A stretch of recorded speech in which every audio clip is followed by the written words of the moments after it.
Mic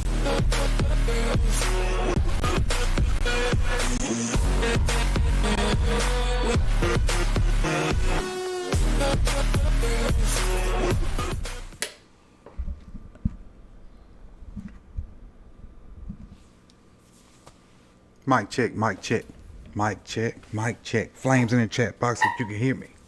Flames in the chat box if you can hear me. And while you're here, go ahead and hit that like button. Go ahead and start the stream by hitting the like button. Hit the like button. And if you have not already subscribed, go ahead and do so. If you're not already subscribed, go ahead and do so. Get this a little closer. Make sure we're good on that. Adjust, adjust, adjust. There we go. Nice to my liking. There we go. There we go. Get a little bit closer. Oops. Now we're good. We should be good. Flames in the chat box if you can hear me. It sounds good in my ears, so I think we're good. Sound a little better than yesterday. A lot better than yesterday, honestly. Flames in the chat box if you can hear me. If you can hear me, you can hear me. We can get started. And I'm going to kind of fall back to yesterday. Again, yesterday we weren't able to do the live show. Had some things to take care of. And kind of came to you guys from the car and, was going to give you a series of shorts. And I was able to get intro short off and 2 shorts. But I wanted to give you about 4 or 5 additional shorts based off some tweets that came out from Jonah Schaefer and Jeff Zarebik. So I'm going to kind of initially talk about those shorts, and then I'll get into the daily routine of the daily show. So, I talked about JK initially, who's we're going to talk about a little bit more in detail today. And I talked about Zay Flowers being hurt. So I'm not going to go into detail on that because that short kind of took off with JK, tweaking his soft tissue issue or whatever that is about. The other short was going to be about Falele moving to guard, which if you've been here for a while, I've been said Falele needs to go to guard. Been said that for a long time, that Falele's feet are not good enough to be a tackle in the NFL. He's a massive individual, but his feet are not good enough to be a tackle in the NFL. Now, since we last saw him playing left tackle, and he did an admirable job to have never played left tackle in his life. And Greg Roman did a good job of giving him help when he had to play left tackle when he was thrust in that role last year. Excuse me. They had Ricard help. They had different running backs help. They had tight ends help. So for him to have to play left tackle in the NFL for the first time, Falele did an okay job for never playing the position before. But I've said for a long time, Falele is a guard. Even when we drafted him, Falele is a guard. And for them to put him at guard and see what he can do, it's time for me to say I told you so. Now, whether he's going to play guard, I don't know. Because this competition there at that position at left guard, and we know that's the weak spot. Well, potentially the weak spot. Right tackle is, which is another position Falele is in the running for, is another weak spot on our line too. But to see them, move him to left guard and give him reps there to see if he can play that position is, something I'm excited to see because it shows that we're not pigeonholing guys to certain positions.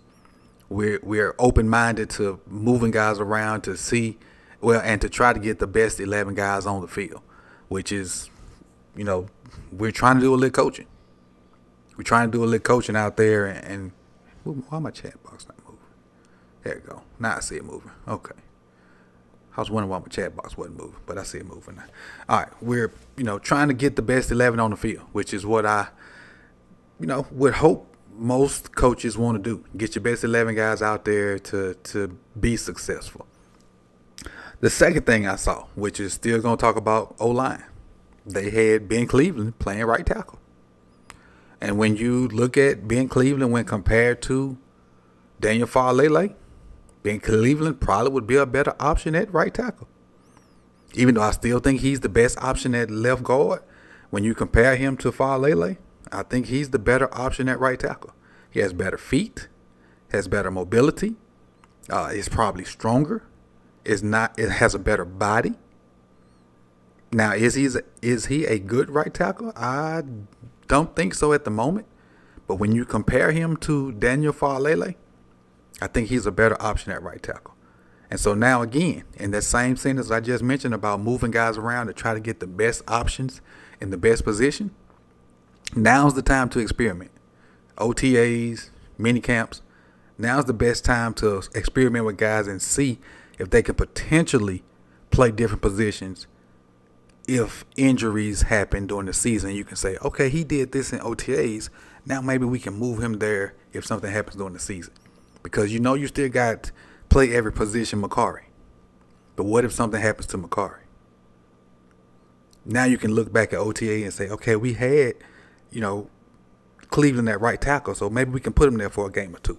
Coach him up and put him there for a game or two until Makari or Moses or whoever comes back. Okay, we had Farley at left guard for OTAs. Maybe we can put him there for a minute if Ben Cleveland or whoever else plays that position, till they get healthy.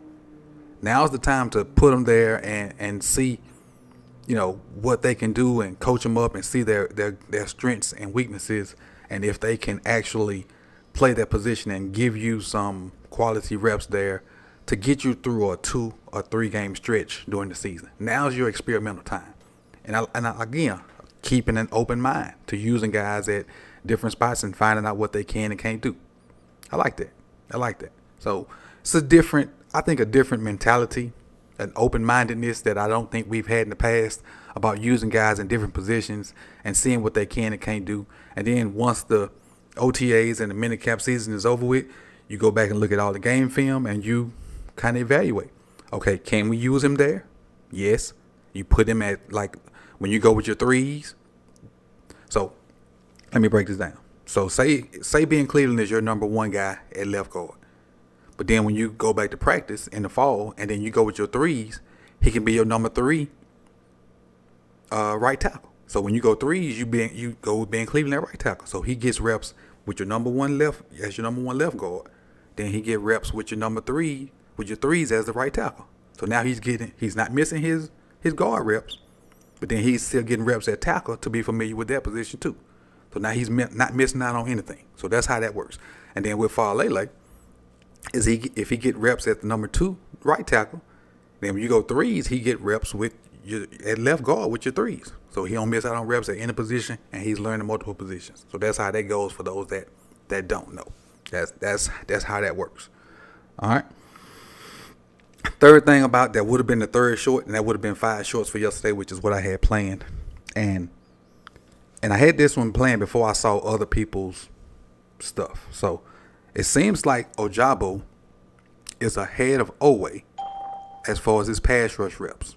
Well, not pass rush reps, as far as being better as a pass rusher. That's what it seems like. And I had wrote this down last night, but when I looked at some stuff this morning, it kind of seems like both of them are coming along as far as what they're doing in pass rush. Because I saw Jonah Schaefer mention both of them. I saw Zarebic mention both of them. And I saw Kyle, I think Barber mentioned one. So out of the 3 guys I looked at, one of them mentioned Ojabo. And then the other 2 guys mentioned both of them. And I think the coach mentioned that both of them are coming along and saying that Owe, I think the coach's name is Chuck Smith, correct me if I'm wrong, chat box. I think that's the coach's name, Dr. Rush, mentioned that you will, and I think this is a quote, you will see a signature move out of Odafe Owe this year. I think that was his quote. You will see a signature move out of Odafe Owe this year. And I hope so. And I know she's been waiting to see some positive news from Odafe Owe or about Odafe Owe this year. So there's your positive move from his position coach. You will see a signature move out of Odafe Owe. I hope so. I really do hope so. But let's kind of get into today's show so far, and we'll start off with our Noti gang. And I know I got kind of long-winded, but I missed the day, so I needed to kind of catch up on what I missed. And we'll start with our Noti gang from Monday actually. And it's Marcus Payne, Jeremiah W., Jordan Yates. I appreciate you guys for coming through early on Monday's show. And we got some guys we got a new guy that cracked the Noti gang today, and they'll be recognized on Monday's show, next Monday coming up. But we're not going, if you want to know who that is, you can scroll up and see. But they'll be recognized next Monday. So I appreciate you, Marcus, Jeremiah, and Jordan, for being the Noti gang for Monday's show and being recognized today. We also kind of ease on over to our Jane Doe comment of the day. And if I'm not mistaken, this Jane Doe comment of the day is a first timer being the Jane Doe comment of the day. And again, the topic of the day is JK Dobbins. Is JK Dobbins worth giving a second contract?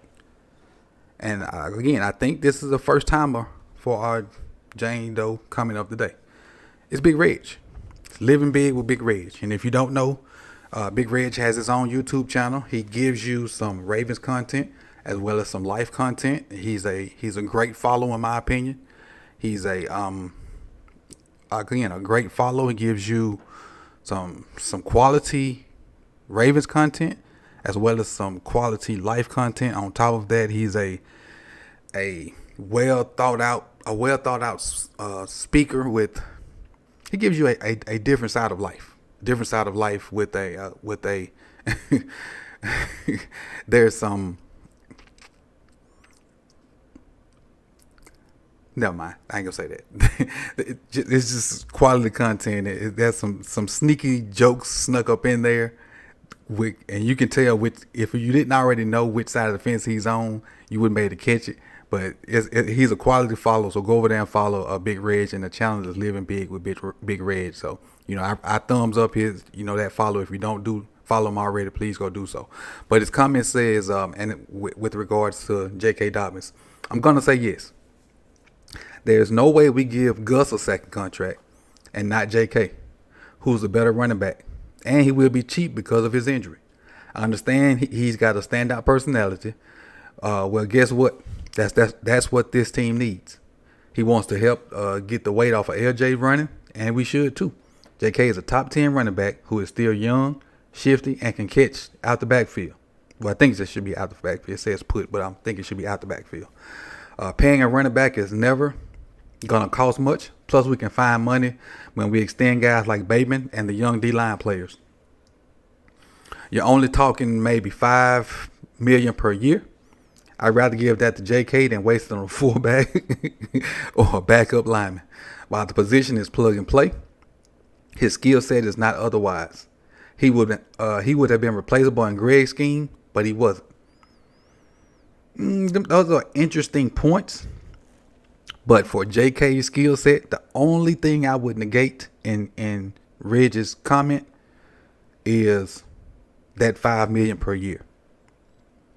I don't know if JK is going to cost us $5 million per year. Let's kind of go into I always have a little graphic that kind of goes with the topic.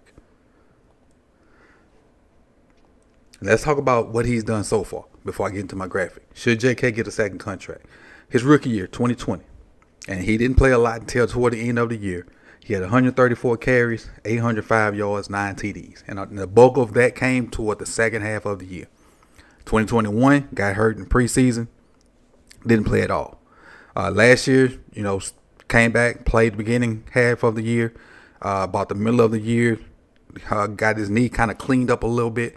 Came back toward the end of the year and finished the year. Had 92 carries, 520 yards, 2 TDs. Broke off some long runs. Came back with some improved vision. Didn't have the burst that we know for him to have. But this year, if his legs are back to where they were, and on top of that vision he had, I expect to add that rookie number on top of last year's number, and for him to somewhere get 1,300 yards. I expect him to add those numbers together and have 1,300 yards with 11 TDs. I expect to combine 2020 with 2022 and have 1,300 yards and 11 TDs. Those are the numbers I'm expecting out of JK. Now, should that land him a second contract? I don't know, because if he gets those type of numbers, these are the numbers we should expect for him to warrant. These are the top running back numbers right here. These are the top running back numbers right here. Christian McCaffrey is the top guy. CMC. He makes $16 million. Alvin Kamara makes 15. Dalvin Cook makes 12.6. Derrick Henry makes 12.5. Nick Chubb makes 12.2. Joe Mixon at Cincinnati makes $12 million even.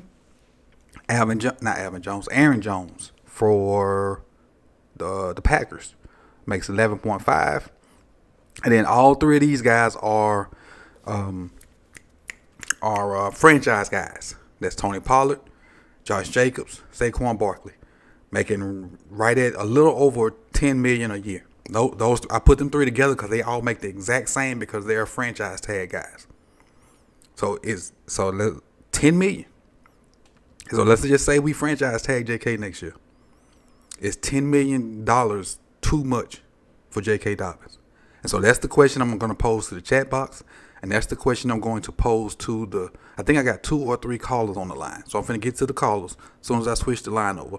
So I'm going to that's 2 questions that I'm posing to the callers and to the chat box. Should JK get a second contract? And is $10 million too much for JK Dobbins? So give me 1 second to transition over, and then we'll get to the callers.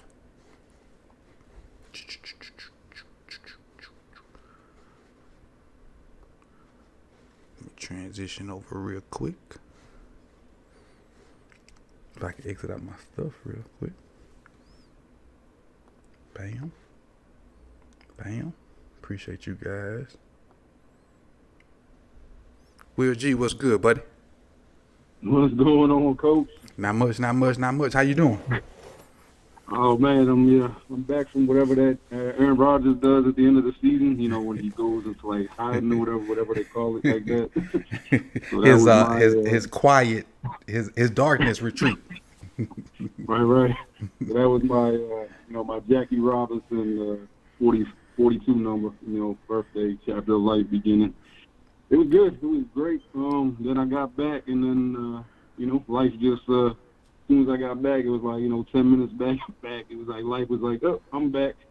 I got back, and the insurance people were like, you're showing too much progress. We're denying your next set of physical therapy appointments. So now I got to go back to I'm in limbo right now with my sports doctor on him getting re-referred for me for that. So it's like. So you got to do PTO your own now, huh? Right. Yeah. I mean that's the thing. I can do the PTO pretty much everything I do at PTO on myself. The problem is that the biggest part is, their expertise of being able to move your body so they can go to certain thresholds and then go back, and then go forward again, and get progress each time they do that. I can't do that to myself. So that's why I need that part of it. But anyway, yeah, so just got back from that. It was a good time.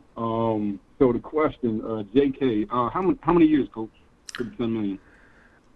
They're on the franchise tag, so that's 1 year for those guys. The next football season for those 3 guys, that's that 1 year because they're on the franchise tag. That's guaranteed for Tony Pollard, for Saquon, and for Barkley. It's 10.06 something, but I just put the 10 million even in there because just to make the graphic look okay.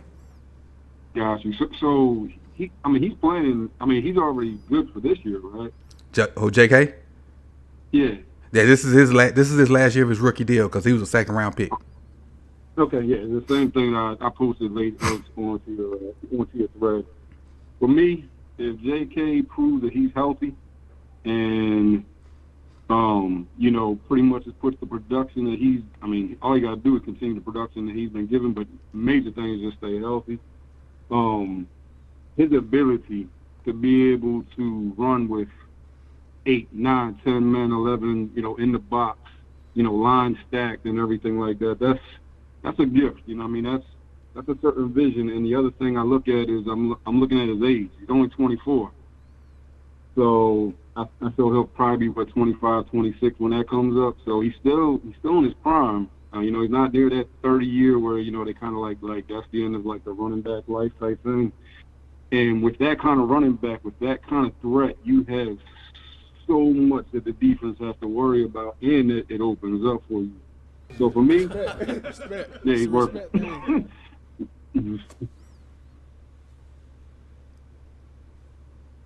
Still good? You still there with me? Okay, go ahead. You good? Yeah, I'm here, Coach. Go ahead. Oh yeah. Yeah. So I mean, just because of that ability, because it opens up so much stuff where they have to stack the box. I mean, they had to stack the box when we had, pretty much nothing out there except, pretty much Mark, that, and a coach that was pretty much on, basically saying we're gonna run, with Rowe, and he's still, bouncing off the first guy, getting 6+ yards. When you do that, when you get 6+ yards, it opens up your entire playbook, not just the same formation that you were in, but everything, and it sets up stuff for later in the game. And now you're talking about, the threats that we'll have now on this team. Yeah, I mean, I do it. I sign it. So would you do franchise and kind of give him that right around that $10 million, or would you try to get him long term and give him more than that? I would, like I said, I would actually this year I'd try to give him actually more than that, barring this year that the production and the health is good. Like, I feel very strongly about JK being one of the top running backs when he's healthy in this league. And his age 24, yeah, that's a good thing. Gotcha. Mm-hmm. And I'll say I'm with Yolanda, man. I'm always gonna set some people up this year. I have faith in my man. I really think, as far as Owe, I think having Ojabo there, I think they're gonna push each other. I think they're really gonna push each other to be a dynamic duo, and I think we're really gonna have two dynamic duos this year. I think Queen and Roquan's gonna be like a tit for tat, and I think Ojabo and Always gonna be tit for tat. I think they're going to push each other so hard that Bowser's gonna be able to take a step back and not have to play as many snaps. I really do. I was just about to say that. When you got Bowser, and then you got the young man that we signed for our pick. That everybody's like, is he gonna be that hybrid type thing? Like, he can rotate in. Like, we have a very strong linebacker. That's an edge group. It's just now, and they take the next step that they're, one of them becomes a dominant rusher.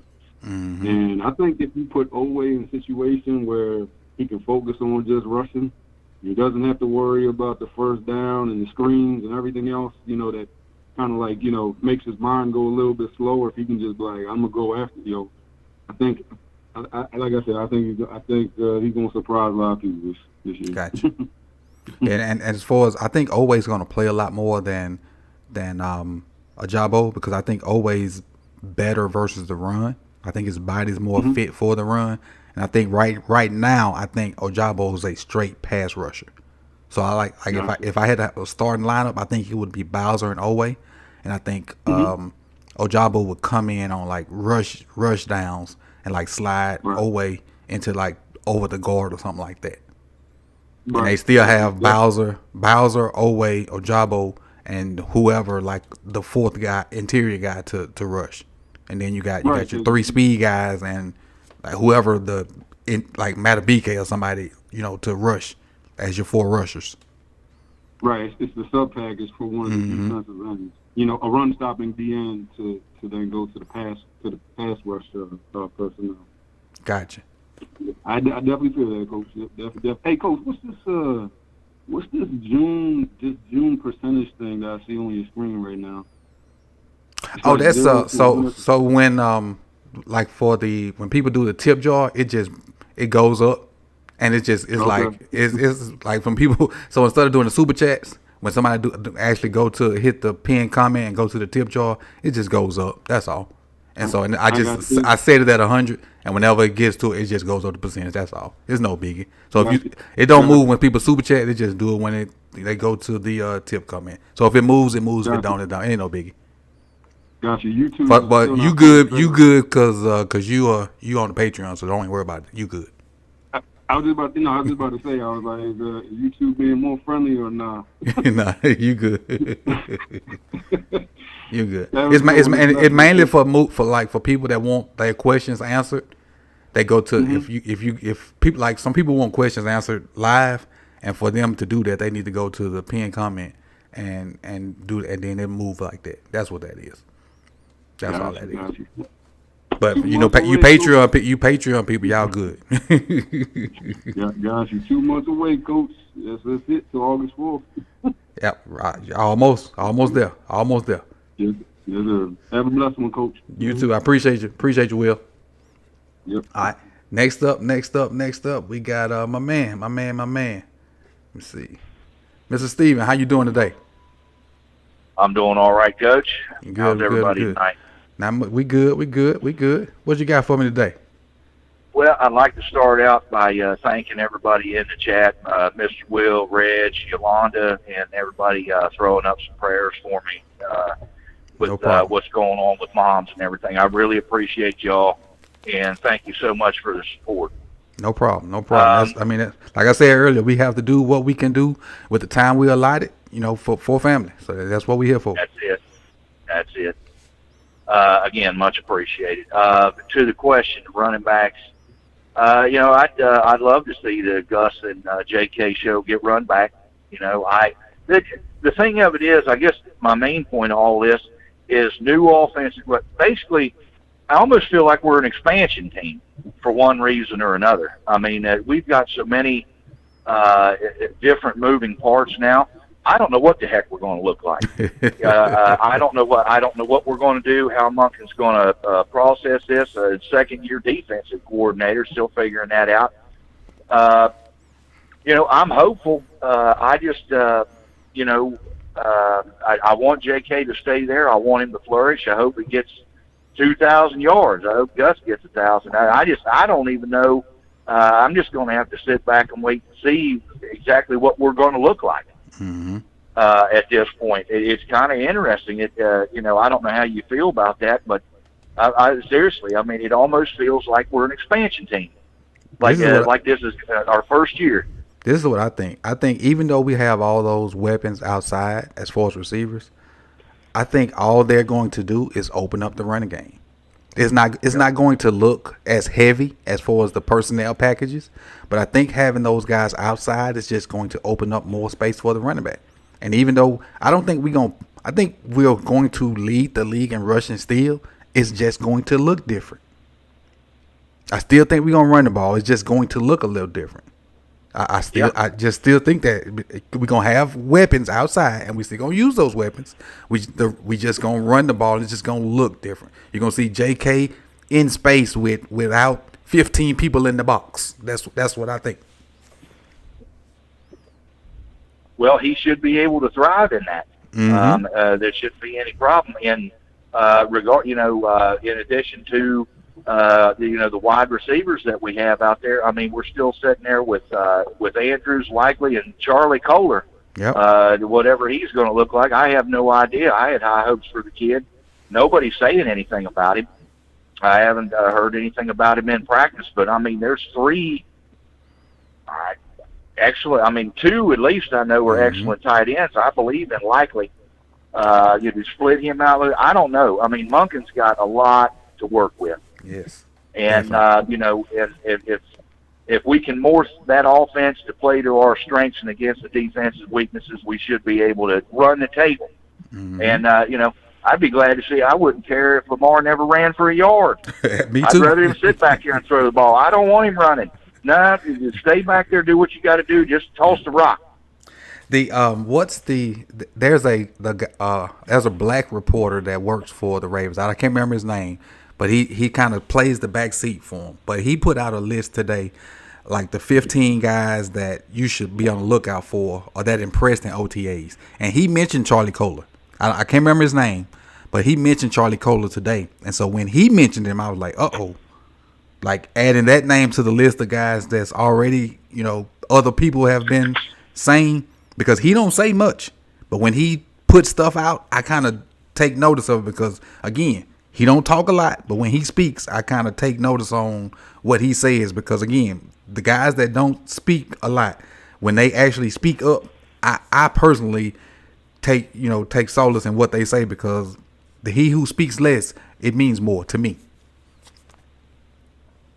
Well, that's if you've got some sort of secret weapon or whatever, don't talk about them. Just let them work in the background and keep it quiet. Exactly. And again, he's 6'6". Okay, Coach. Go ahead. Now I was just say he's 6'6". He was very good in college. He just happened to have that injury last year. And my thing is, last year they did right not to just put him in there because Likely was having such a good year. And so with them all coming in and they pretty much even now, like he Likely may take a step back. We never know. But then again, you got it's a good problem to have. Honestly, it's a good problem to have because nobody knows what Kohler can do. So let's just keep him on the burner until the game start, and then you just got another weapon you can throw out there, especially in the red zone. Yep. And pray to the good Lord above that we can get this monkey off our back, this specter of injuries. You're right. Can we let's just play some ball and let's just stay healthy, boys. Come on. Yep. I know we can do this. Yep. It plays it's a big part in a season that one person, two people go down, and then. I'm praying we can just get everybody through training camp healthy, and I can't wait to see what we're going to look like. I think we're going to be pretty dang good, to be honest with you. Me too. We always are, but I mean, we just need like I said before in when I first started coming on here, we just need one, maybe two more touchdowns a game. You know what I mean? Not even just give us one more touchdown a game and let that defense roll, and we got it. Right, Steven, I've been with you. One. I've been with you. One. Like that. Them last 8 games, one more touchdown a game would probably been 5 more wins. Yeah, absolutely. One. And Just we one. would have been in the playoffs because we would have beat the Bengals. Yep. So one more touchdown just in them 2 games. One more touchdown in them last 2 games. We beat the Bengals in the regular season, and we probably not playing them in that playoff game. But even if we are playing them, we beat them in the playoff game. Yep. If Snoop don't jump over the pile, we win that game. Yes. And I'll tell you one more thing before I jump off of here. Other than having the Bills and the Dolphins, the Chiefs do not want to see us in the playoffs. We will, if we get to the Chiefs, we will beat them. I think so too. I guarantee it. We'll beat them. I think so too, because their O-line won't be able to do nothing with our front 7. No. Now, if because I don't think they can block us, but if they do block us, they can hurt us. But I don't think they can block us. I don't think so either. I think it's set up. We got some hurdles to overcome, but I'm looking forward to the season. Mm-hmm. Thank you so much for having me on here, and I'll shut up and listen. I appreciate it. And again, prayers to you. Safe travels for you tomorrow too. Okay, thank you very much, Coach. No problem. Let's see. We're going to close this thing out with my guy, Rave Kingdom. Let's see. The conference has been locked. Rave Kingdom, can you hear me? Yes, sir. Okay, what's good? What's good, bro? I'm doing good. So again, we got 2 questions for you. You can talk about anything, any of the shorts from yesterday, if you saw those, or any of the 3 things I talked about before we started. But the 2 main questions are: does JK deserve a second contract, and is $10 million or more too much? Those are the 2 questions I say 2 questions, but those are the things that are out there. Go ahead. $10 million for who? Because the thing is, Tony Pollard, Josh Jacobs, and Saquon Barkley are all on franchise tags coming next year, and that's what they're making. Tony Pollard for the Cowboys, Josh Jacobs, who led the league in rushing last year, and Saquon Barkley, and we know how explosive he is. They're all on the franchise tag this year, and they're making $10 million, a little over $10 million this year on the franchise tag.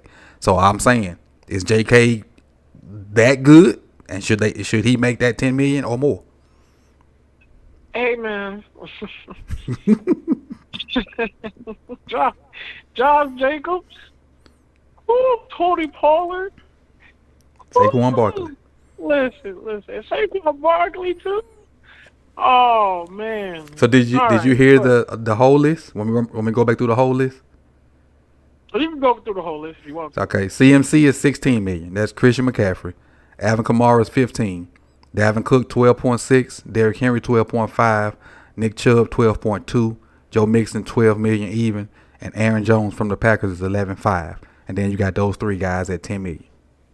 Those are top running backs. Yeah, okay. I'll put it like this. To answer the first question, does JK deserve a second contract? I think that's a hard question because running backs are not like wide receivers. Running backs are not like quarterbacks. Running backs are not like offensive tackles or a center.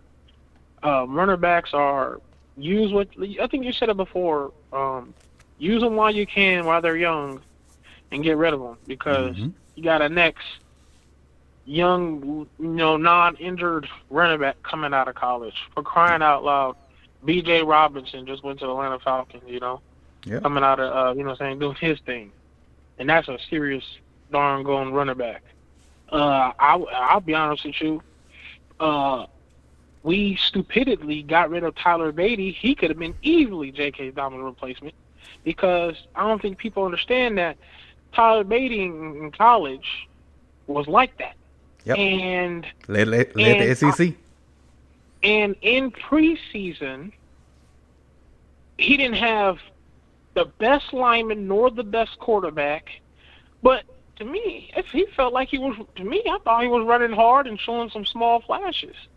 I mean, it wasn't too much, he didn't go crazy and all, but he looked like his cuts was pretty sharp. He ran through the holes. He aggressive on the run, had no problem taking contact, and he could catch outside of the pocket. But you're telling me we got rid of him? Okay, all right. So JK is hard, man, because to me, JK was like little Ray Rice to me because he wear Ray Rice's number. He kind of got a short stout about him. They both got that head, that big ball. It's literally, he just reminds me like, little Ray Rice. Only, like I said, his is very difficult. I think he has to prove it this year. And I say prove it has been, as he not did his thing, yeah, I think he went crazy, man, for a couple games. I think he's one of the best. He can break tackles. He can get through the holes, fast, speed, a gutsy runner back. He can catch too and all. So I think he is bigger headed than what he is. I think he needs to humble himself just a little bit more, considering the fact that he did just coming off an injury, and I don't think he's putting that into consideration where the Baltimore Ravens stand. The Ravens literally just signed Raquan Smith for over $100 million, and just signed Lamar Jackson for maybe one of the greatest. Actually, is the greatest contract in NFL history. And the fact that we just signed Odell and signed all these weapons, drafted talent. And I'm sorry, but we really don't need JK complaining right now. Not right now. You know what I'm saying? We don't got time for that. You can't pay everybody. You can't. That's what I'm saying. Like, we got to learn a whole new offense now. We got a whole new coach, offense coordinator. We still got a young, brand new defensive coordinator. Last thing we need is somebody crying. That's really what's going on. And the thing about JK, this pouting junk, it's like, I like him. I want him on the team. But at the same time, you're crying and pouting, which we don't need right now.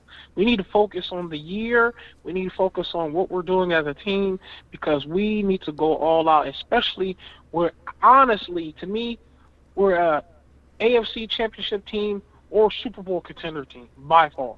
My thing with it, I agree with you 100%. And my thing is, if PQ ain't bitching, nobody should. Right. And that's what I feel about it. If he ain't, nobody should. Nobody. PQ got a guy beside him that's playing pretty much the same position that got $100 million contract. He showed up for voluntary OTAs, going hard. He showed up for all 3 weeks. Showed up for all 3 weeks. Yeah. But I don't think he showed up this week, which a lot of vets don't do, because you got mandatory minicamp next week. But he showed up for that. Ain't say a word. Ain't complain. Going out there, I'm gonna give you my all so I can maybe get a contract here or somewhere else. Ain't said a word. So if he ain't say nothing, you shouldn't say nothing. In my opinion. But that's me. Yeah, I mean, I agree because my thing is just we was just distracted. If we was literally sitting here, are we really about to lose Lamar Jackson? Right. And like, we just went through all that. We just went through all that. We finally signed offensive weapons. We're sitting here like, okay, this is amazing. Then we kind of touch of a distraction by saying, are we going to get Marcus Peters? Are we going to get Patrick Queen back? Okay, but then this OTAs start and everybody's focus is let's get to work. Right. And it's funny, at the moment that we're focused on let's get to work, here comes crybaby JK Dobbins. Like, come on, that's not what we need right now, bro. So, now, I ain't a huge fan of Harbaugh, but he shouldn't have had to answer a question like the question he had to answer about JK. I'm not the greatest Harbaugh fan, but I'm gonna keep it 100. He shouldn't have had to answer questions about the happiness of JK Dobbins. He shouldn't have. Yeah. But again, I still think JK gonna bust for about 1,300 yards though. And if he does, he should get paid, whether it's at Baltimore or somewhere else. I agree. I agree. So. Yeah, I don't think it's smart for JK to sit out or try to pout. I think he needs to finish this season, show off for your next contract, and especially when you have a chance to get a Super Bowl ring under your stat line on your resume. So. For him, I don't think it's a smart decision, man. And the last one is that $10 million worth it? Yes, because we're talking about JK Dobbins. I mean, not JK Dobbins. We're talking about Josh Jacobs, Saquon Barkley, and Tony Pollard. And Saquon Barkley is worth every penny. Let me say that one more time. Barkley is worth every penny. That man was already a dangerous running back, got hurt, and still came back dangerous. So, yeah, that's how I feel about that. Yep. That's where we at, man. I appreciate you calling in, and we're gonna wrap this thing on up. See what they say with the poll. So I appreciate you for calling Monday and Wednesday, man. I thank you for taking your time out of your day and chatting with me. Yes, I appreciate it all the time you do it. I appreciate every time you call in. You got me. Oh, he just hung up. Let's see what the polls say. Then I'm gonna reply to D3. Let's see what the polls say. See if I can close it from here. No, I can't. Let me go to my other screen. Give me 1 second. Let me stop the poll. Can I close it from here? End poll. Yeah, end poll. Let's see the results of the poll. So it should pop up. Should JK get a second contract? 73% says yes, 26% says no. And then D3 said, there's no way you can convince me to let go of a running back that came off of a major injury and was averaging over 6 yards per game. Now, D3, I agree with you that, I agree with you that JK is a vital asset to our team. I'm not saying that he is not. I'm not saying JK is not a good player. I'm not crapping on JK in no way, shape, or form. What I'm saying is that the structure of our team and the way we spent money over the past 2 years, I don't know if we can pay JK the type of money he's going to demand. That's what I'm saying. I think JK, like I said at the beginning of the stream, I don't know if you were here for it. I think JK's going to, let me see if I can get this back up here.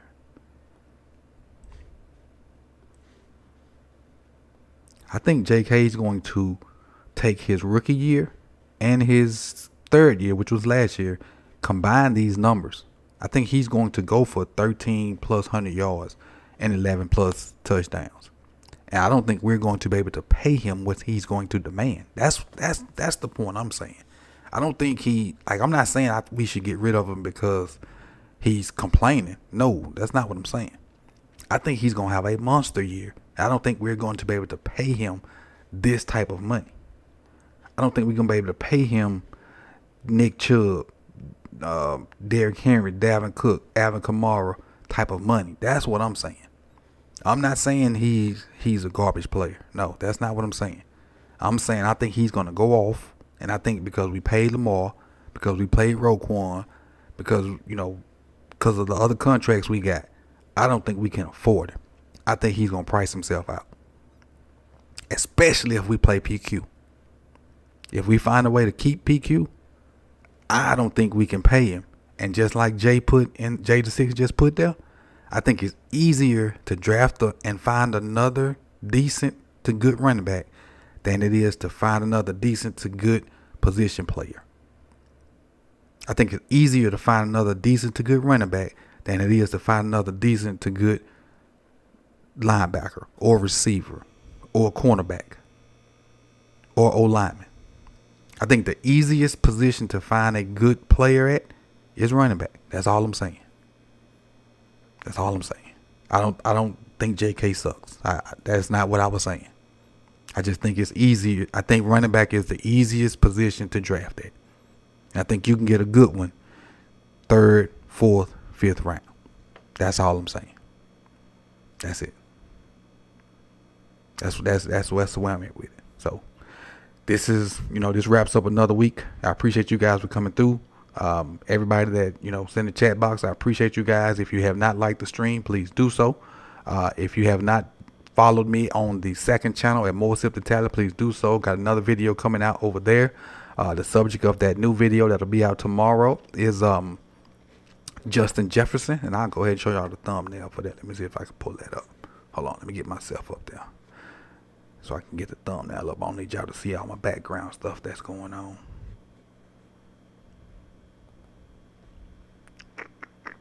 Where's that? There you go. Let y'all see the thumbnail for what's going on. So this will be out tomorrow. Justin Jefferson, how he stepped on the Bills. And if you understand a little slang, you know what stepped mean, especially the way his touchdown celebration. So y'all know what that means, how Justin Jefferson stepped on the Bills in week 10. And if you don't know, I'm kind of practicing for the upcoming season on storytelling for that channel. And if you don't know, More Sip the Tally is for the streets. So we work on the 31 other teams on More Sip the Tally. So that's what's going on over there. If you have not subscribed, please go over there and do so. Like, comment, subscribe over there, and I'll be over there, talking a little football. And again, it's the boring time of the year, so just go over there and watch some football. That's how we do it. Other than that, the Roundup meetup is coming up.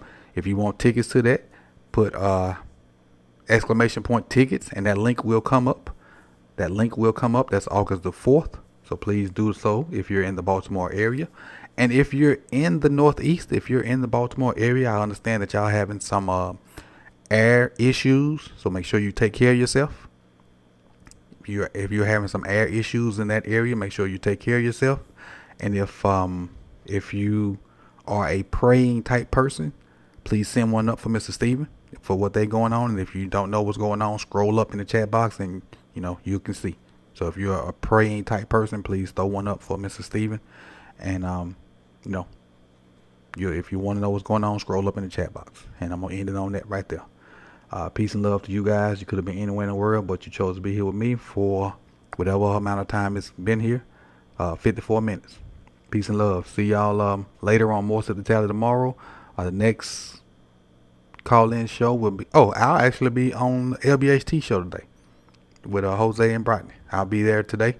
That's at 7:15 Eastern time, so I'll be there with them guys